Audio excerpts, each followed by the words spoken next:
बीवी पहुंची कोठा। मेरा पति जब मेरे जिस्म का सौदा करने आया तो मेरे होश उड़ गए, क्योंकि उसने मैं मंजू, मेरी शादी बचपन में हो गई थी। जब मैं 10 साल की हुई तो एक हादसे में मेरे माता पिता ने अपनी जान गंवा दी।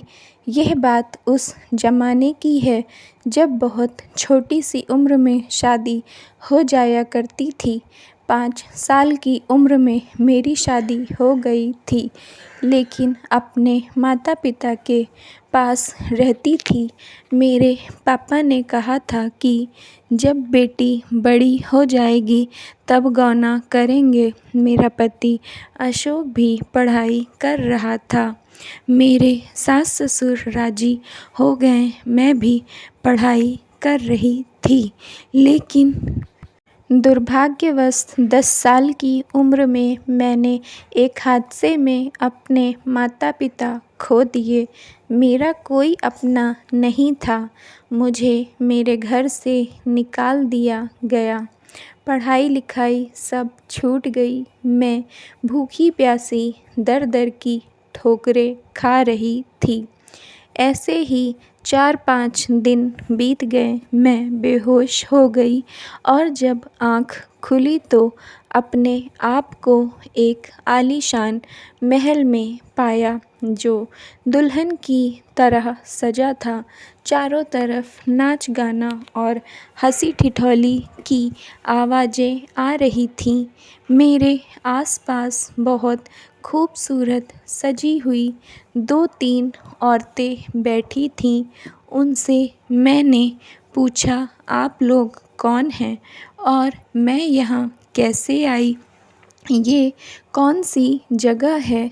तब तक एक दूसरी औरत अपने साथ 2 औरतें लेकर अंदर आई और कहने लगी, होश आ गया इस लड़की को। ए लड़की, तेरा क्या नाम है? मैंने कहा, मंजू। वह बोली, तू कहाँ रहती है? तेरे माँ बाप कहाँ हैं? मैं रोने लग गई। किसी तरह खुद को संभाला और बताया, मेरा इस दुनिया में कोई नहीं है। मेरे माता पिता की एक हादसे में मृत्यु हो गई है। उसने पूछा, तेरा घर कहाँ है? तेरे साथ कौन रहता है? मुझे कुछ लोगों ने मेरे घर से निकाल दिया है। अब मेरा कहीं कोई ठिकाना नहीं है। उस औरत ने मुझे अपने साथ रख लिया और बोली, अब से यही तुम्हारा घर है और हम सब तुम्हारा परिवार हैं। 18 साल की उम्र तक वहाँ जितनी भी औरतें थीं, सब ने मेरी बड़ी बहनों की तरह मेरा ख्याल रखा, मेरी ज़रूरतें पूरी किया। सब ने मुझे इतना प्यार दिया कि मुझे बिल्कुल भी परायापन महसूस नहीं हुआ। कभी अगर मुझे मम्मी पापा की याद आती तो सब मुझे सांत्वना देती थी। 8 साल का लंबा सफ़र कब बीत गया मुझे पता नहीं चला। एक दिन एक औरत मेरे पास आई। उसने मुझसे पूछा कि अब तुम 18 साल की हो चुकी हो, आगे क्या सोचा है? उस दिन उस औरत ने मुझे सारी सच्चाई बताया कि मैं कहाँ हूँ, किस जगह पर हूँ और वे सब औरतें कौन हैं। इतने दिनों से मैं एक बहुत बड़े कोठे पर रह रही थी, जिसकी संचालिका मुन्नी बाई थी, जिसने मुझे छोटी बहन की तरह पाला पोसा। उस जगह की सच्चाई सुनकर मेरे पैरों तले ज़मीन निकल गई। जगह तो गंदी थी, लेकिन वहाँ के लोग अच्छे थे। इतने सारे जिस्मों के सौदागरों के बीच मैं सुरक्षित थी। मुझे इन सब की इंसानियत पसंद आ गई। मुन्नी बाई ने बताया कि हम यहाँ जिस्म फरोशी औरत की मर्जी से करवाते हैं। अगर वह करना चाहे तो करे, ना करना चाहे तो ना करे। इस जिस्म फरोशी से बेसहारा औरतों को काम मिलता है बिना किसी डिग्री के, और ये औरतें अपना जिस्म भूखे मर्दों को परोस कर कितनी मासूम लड़कियों और औरतों के जिस्म की रक्षा करती हैं। जिन मर्दों की आदतें बुरी होती हैं वह सब यहाँ आकर अपनी भूख मिटाते हैं और पराई स्त्रियाँ और बेटियाँ सुरक्षित रहती हैं। समाज की नज़रों से हमें बेदखल किया जाता है। लोग हमें तुच्छ समझते हैं। कानून हमें गैर कानूनी कहता है। लेकिन जिस दिन कोठे बंद हो जाएंगे उस दिन बहू बेटियां अपने घरों में भी सुरक्षित नहीं रहेंगी। मुझे मुन्नी बाई की बातें सही लगी। मैं पूरी तरह से उससे सहमत थी। मुन्नी बाई ने कहा, अगर तुम जाना चाहो तो यहाँ से जा सकती हो।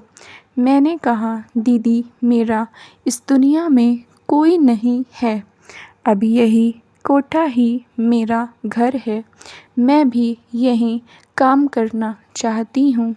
मुन्नी बाई ने कहा, सोच समझ कर फैसला कर लेना। मुझे कल बता देना कि तुम क्या करना चाहती हो। एक बात याद रखना, ये जो हमारी ज़िंदगी है एक दलदल है। इसमें जो एक बार अपने कदम रखता है फिर वह उसी में खिंचता चला जाता है। चाह कर भी बाहर नहीं निकल पाता है क्योंकि समाज उसे बेदखल कर देता है। उसे कहीं सम्मान नहीं मिलता है। इसके बाद मुन्नी बाई चली गई। मैं पूरी रात सोचती रही कि क्या करूं। कितने एहसान हैं इन सब के मेरे ऊपर। अब वक्त आ गया है अपने एहसान चुकाने का। सुबह हो गई। मुन्नी बाई जब मेरे पास आई तो वह मुझे देखकर दंग रह गई और बोली, शुभन अल्लाह, नज़र ना लगे। मंजू, आज तू बहुत सुंदर लग रही है। दिन का उजाला भी तेरे सामने फीका पड़ रहा है। मैं बिल्कुल कोठे वाली औरतों की तरह साड़ी पहनकर सज धज कर तैयार बैठी थी और कहा, मुन्नी बाई बुलाओ, है कोई जो मंजू के पास आएगा। पूरे कोठे में मैं सबसे कम उम्र की खूबसूरत लड़की थी। मुन्नी बाई मेरा नया रूप देखकर खुश हो गई, लेकिन उसने कहा, जब तूने यह काम करने का ठान लिया है तो मैं भी तुम्हारे लिए कुछ तो करूँगी। तभी पूरे कोठे में शोर मच गया कि कोई बहुत अमीर व्यापारी कोठे पर आ रहा है। ऐसा सुनकर मुन्नी बाई मुझे अंदर करके अपनी कुर्सी पर बैठने चली गई। वह व्यापारी आया और कहा कि मुझे एक नई उम्र की लड़की चाहिए, और फिर उसने धीरे धीरे मुन्नी बाई से बात किया। मुन्नी बाई ने सभी लड़कियों को बुलाया और उसके सामने खड़ा कर दिया, लेकिन मुझे नहीं बुलाया। मैं मुन्नी बाई के पीछे वाले कमरे में थी, वहीं से चुपचाप सब सुन रही थी। उस व्यापारी ने उनमें से किसी को पसंद नहीं किया और खाली हाथ ही जाने लगा। तभी मुझसे कांच का पॉट गिरकर टूट गया। वह सीधे मेरे कमरे में आ गया। उसने कहा, मुझे यही लड़की चाहिए। मुन्नी बाई ने उस व्यापारी से मोटी रकम लिया और मुझे दे दिया और कहा, इसके साथ कुछ दिनों के लिए इसके घर जाना है। मेरे ऊपर मुन्नी बाई के एहसान थे। बिना उनसे कुछ सवाल किए मैं उस व्यापारी के साथ उसके घर आ गई। व्यापारी ने मुझसे कोई सवाल नहीं किया। रात हो गई। उसने कहा कि कल मेरे माता पिता अपनी बहू से मिलने आ रहे हैं। तुम उनके सामने चली जाना। मैंने कहा, ठीक है।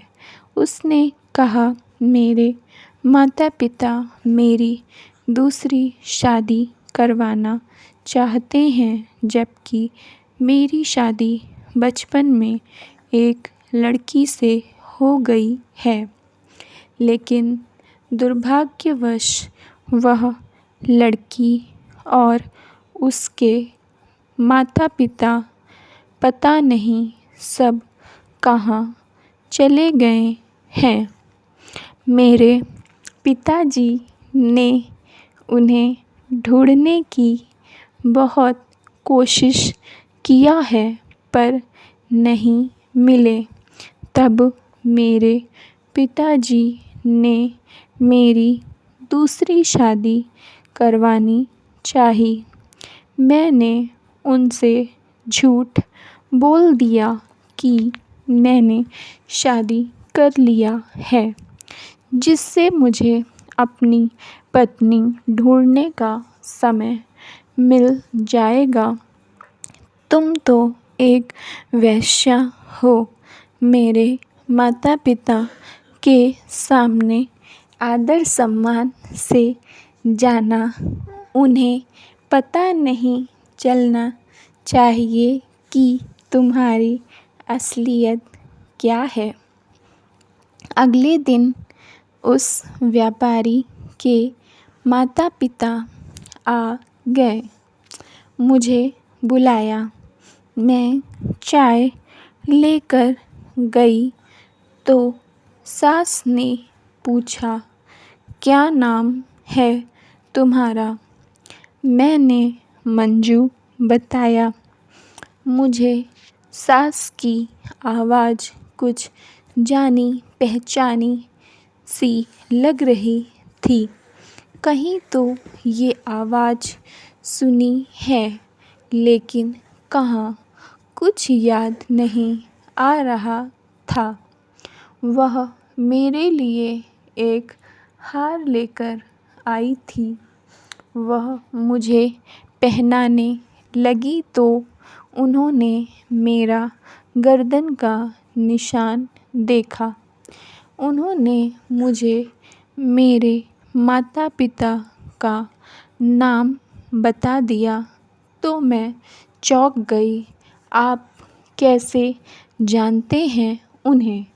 ससुर जी बोले, मंजू के साथ हमने अपने बेटे अशोक की शादी बचपन में किया था। तुम्हारे माँ बाप कहाँ हैं? मैंने उन्हें बताया कि मेरे माता पिता तो इस दुनिया को छोड़कर जा चुके हैं। मेरे पति अशोक एक व्यापारी हैं। मैं इस घर की बहू हूँ। मुझे सब लोगों ने प्यार दिया। मुझे सालों पहले बिछड़ा अपना परिवार मिल गया था। मैं बहुत खुश थी और मुन्नी बाई के कोठे पर रहकर भी मेरे पति ने मुझे बिल्कुल पवित्र पाया था। एक कोठे पर रहने वाली लड़की को वेश्या कहते हैं। एक वेश्या को उसका परिवार मिल गया